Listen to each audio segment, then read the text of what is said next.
Hello, everyone. So, I wanted to just talk to you today a bit about trauma and how it affects each person differently. So, it can show up as emotional outbursts, it can show up as anger issues, feeling very irritable, and having a lot of anxiety. It can also show up in how you interact with other people as well. And sometimes people can just dissociate themselves from their family and their friends and even their partner.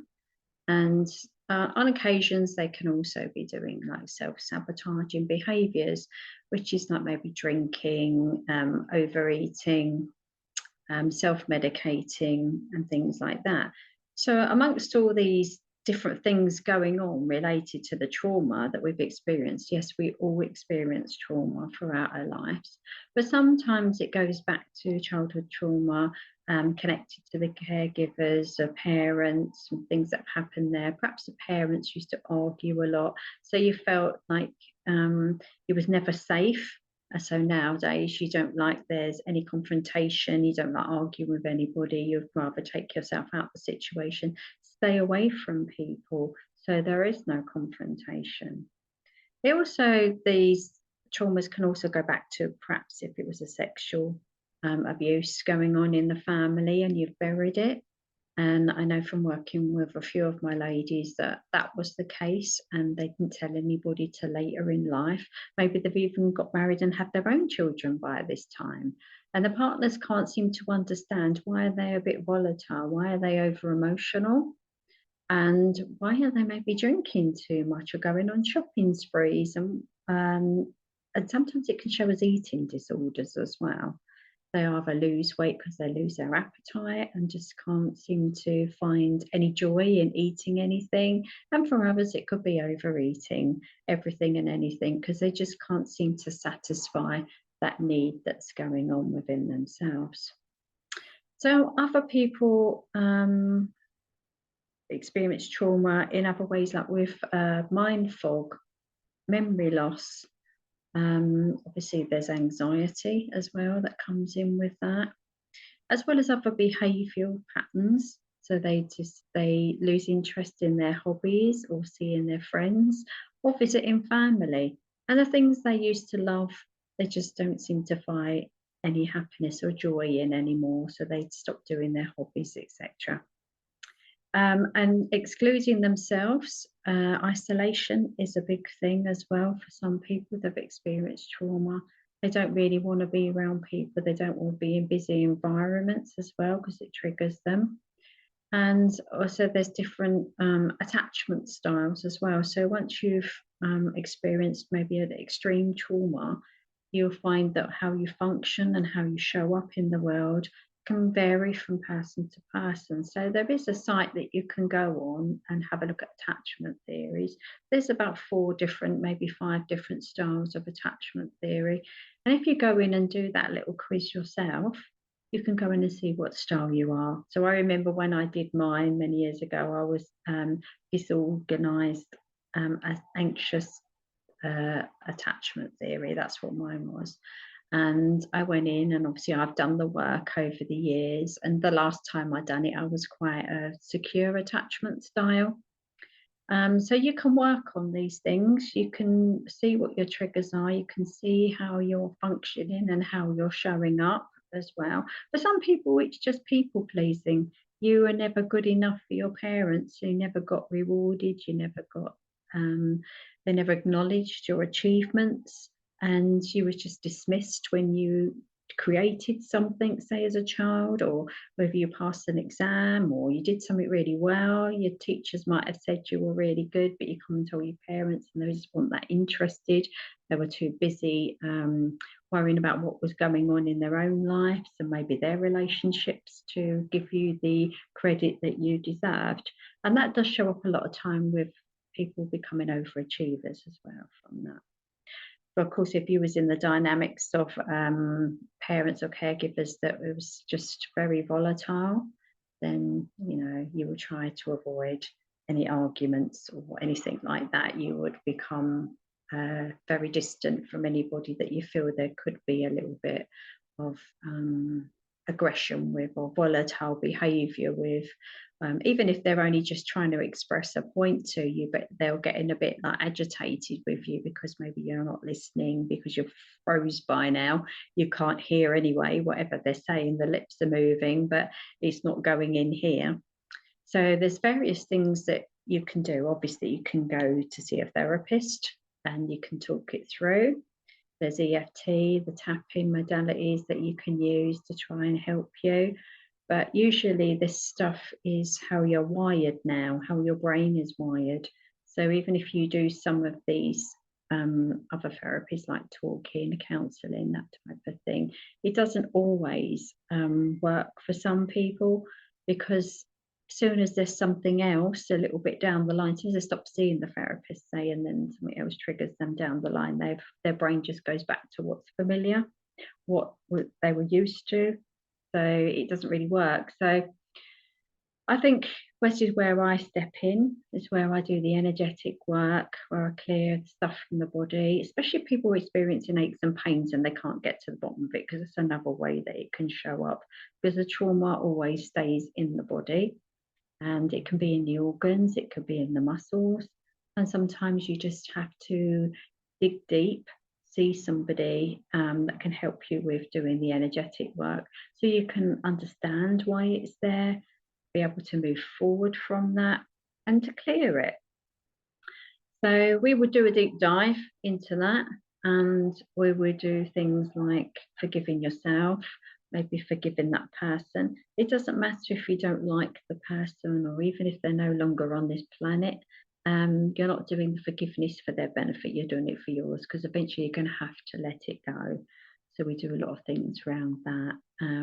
Limiting beliefs as well, especially if you've grown up with your parents maybe saying things to you and being quite negative towards you, or the environment was just generally like that, because sometimes people have issues around finances and overgiving, if you like, because they obviously was people pleasing. So it's going in, finding out what these negative beliefs are. Sometimes people are stuck from generational trauma. Sometimes it's not even theirs. So we can do a little bit of a look back to see where it stems from, how far back does it go. But sometimes we do some past life stuff as well. But the main thing is to just have a little look and see how it's affecting you and like your persona, how you're showing up in the world. Are you quite hyper vigilant? Do you feel like you've got to keep a lookout, make sure you're safe all the time? Do you jump easily? Do you scare easily? Do you feel really nervous when you're out? Do you feel like you're getting anxiety all the time because you're worrying about what's going to happen or what's coming next, rather than living in the moment? It's everybody's God-given right to live in peace, joy, and happiness.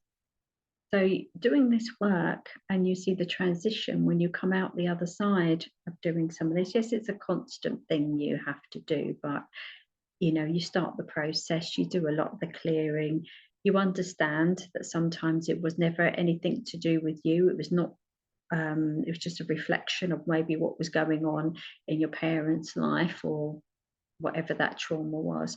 Some of the trauma obviously could be having a car accident. So now you have fear of driving, that brings up anxiety and issues for you, and you don't want to get in a car, or you don't want to drive anymore. But you can overcome those. Some people, it's being in a plane and they experience really bad turbulence and the plane was going to crash, and that causes them a lot of anxiety. And that's quite in the moment type of anxiety. It's about you having to do that thing that's going to trigger you. But sometimes it goes right back, and we have to go right back. And sometimes people bury it so deep they don't even realize that it's there. They don't even realize that it's running the show. And you have to go back and see why you are a certain way, why you believe certain stuff, why maybe you don't think you're good enough, or maybe why you don't think you deserve to have the life that you want, that you wish that you could have, because of what's going on. So clearing the limiting beliefs and the programming is quite a big thing as well. Hopefully, you're not experiencing dissociation and isolation, which is another thing, which is quite brings up a lot of extreme feelings for people and mood swings when they go out and they're like trying to visit other people. So perhaps if you're around somebody that's experienced trauma and they're acting a certain way, their behaviour, they don't tend to want to go out in the first place. And even if they do, they just make the whole thing difficult. And it could be because they've experienced some sort of trauma in their life. Okay, so I just wanted you to have a little look about your behaviours. What are you doing to try and self-soothe? Are you drinking too much? Are you eating wrong? Are you excessively going to the gym, say? There's lots of behavioural patterns that would feel like they were triggering, they're running the background here. And they're like just playing out in your everyday life, but they're becoming normal. And maybe other people are sort of thinking like, why are you doing this all the time? Do you not see that you're disrupting the home life, the family life? Are your friends sort of backing off from you, thinking we keep trying to tell her, but she's not listening, or him, whoever the case may be. We keep trying to give advice, but they keep doing the same old thing over and over. So if that's you, and you feel like it's time now for you to be able to move forward and show up for yourself, just do it for you. Even if you feel like you should do it for your partner or your children, or yes, you should do it for them too, but you really ultimately should do it for you, because you deserve better. So have a look at what's running the show here, what's going on in the background, what can you do to overcome some of this stuff. And yes, you have to do the work, and it's not always easy to do. If it was easy, everyone would be doing it. It would just be the normal that everybody does it, because it isn't easy to do. It isn't easy to face your demons sometimes, is it? But when you come out the other side, you're so glad that you did it, that you took that step, that you were brave enough to face that fear, to face what's holding you back in your life. So yes, you can do it. You can do it with me, or you can find somebody else that you resonate with, that you feel that that person can help you. Whatever you feel is best for you, but please take that step and try doing some of the stuff instead of avoiding it all the time and doing other things to make yourself feel better. So I have programs that you can do. I have coaching you can do. There's various things that you can do with me. I run circles. There is a little support network. I just wanted you to just take a look a bit deeper into what's going on with you, and to understand that you do deserve to have a big, happy, fun, joyful life. Okay. So wish you well and speak to you soon.